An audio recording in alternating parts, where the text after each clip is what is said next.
Hello बच्चों, मैं doctor Sharda कुमारी, महारानी महेश्वर लता संस्कृत विद्यापीठ लोहना मधुबनी से। बच्चों, आज हम शास्त्री प्रथम खंड के लिए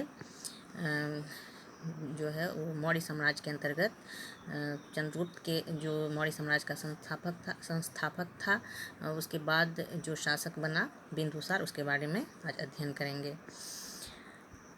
जो बिंदुसार वो चंद्रगुप्त मौर्य का पुत्र था और बहुत सारे ग्रंथों में इसका जिक्र मिलता है, जो बौद्ध ग्रंथ है या जैन ग्रंथ है। जैसे जैन ग्रंथों में इसको सिंहसेन के नाम से पुकारा गया है।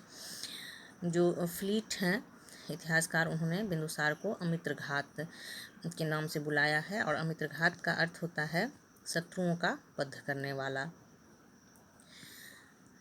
यूनानी लेखकों ने इसे अमित्रोचेट्स कहा है। बिंदुसार के बारे में यह स्पष्ट है कि उसने जो उसे विरासती उत्तराधिकार में जो विरासत में उसको मिला था उसको उसने संरक्षित रखा। दक्षिण विजय के बारे में उसमें संशय होती है कि वो उसने किया नहीं, यह स्पष्ट रूप से पता नहीं चलता है, लेकिन अपने पिता के द्वारा जीते गए क्षेत्रों को उसने पूर्ण रूप से अक्षुण्ण बना करके रखा। दिव्यावदान में बिंदुसार के समय में तक्षशिला में हुए 2 विद्रोहों का वर्णन मिलता है। इन विद्रोहों को दबाने के लिए बिंदुसार ने अपने पुत्र अशोक और फिर सुसीम को भेजा था। स्ट्रेबो लिखते हैं कि यूनानी शासक एंटियोकस जो है उसने बिंदुसार के दरबार में डायमेकस नामक राजदूत को भेजा था। हमने देखा है कि चंद्रगुप्त मौर्य के दरबार में मेगास्थनीज जो यूनानी राजदूत था, जिसकी पुस्तक इंडिका है और उससे हमें मौर्य साम्राज्य के बारे में काफ़ी जानकारी मिलती है। तो बिंदुसार के समय में जो है वो एंटियोकस जो यूनानी शासक था, उसने डायमेकस को राजदूत बना करके भेजा था। डायमेकस को मेगास्थनीज का उत्तराधिकारी भी माना जाता है। एथीनियस नाम के एक यूनानी लेखक ने के उल्लेख से स्पष्ट होता है कि बिंदुसार ने एंटियोकस से मदिरा, सूखे अंजीर एवं एक दार्शनिक भेजने की प्रार्थना की थी। प्लिनी का कथन है कि मिस्र के राजा फिलाडेल्फस, जिसको टॉलमी द्वितीय भी कहा जाता है, उसने पाटलिपुत्र में डियानीसियस नाम के एक राजदूत को भेजा था।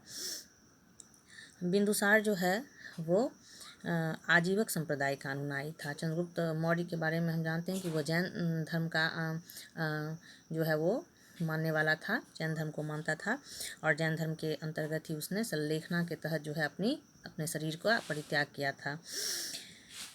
लेकिन बिंदुसार आजीवक संप्रदाय का अनुयायी था। बौद्ध विद्वान तारानाथ ने बिंदुसार को 16 राज्यों का विजेता बताया है।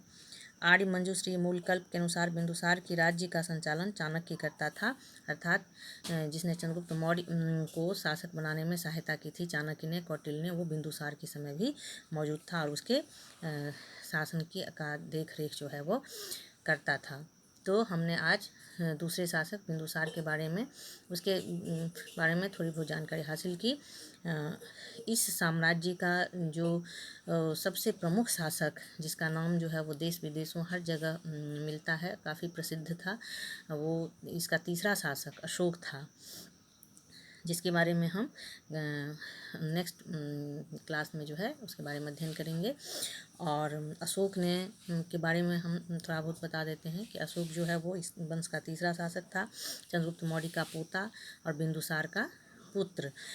उसने इस मौर्य साम्राज्य को चरमोत्कर्ष के शिखर पर पहुंचाया और प्रारंभ में तो वो बहुत बड़ा योद्धा था, बहुत सारे युद्धों को लड़ा था, लेकिन बाद में कलिंग युद्ध के बाद उसने शस्त्र त्याग कर दिया और धम्म को अपना लिया, उसने अहिंसा को अपना लिया और बौद्ध धर्म को अपना करके उसने भारत के अलावा अन्य देशों में भी जो है अपने प्रतिनिधि भेजे बौद्ध धर्म के प्रचार प्रसार के लिए और वह विश्वविख्यात शासक के रूप में प्रसिद्ध हुआ। तो इसके अशोक के बारे में जो है तो हम लोग अगले अध्याय में जो है अगले क्लास में इसके बारे में जानेंगे। धन्यवाद।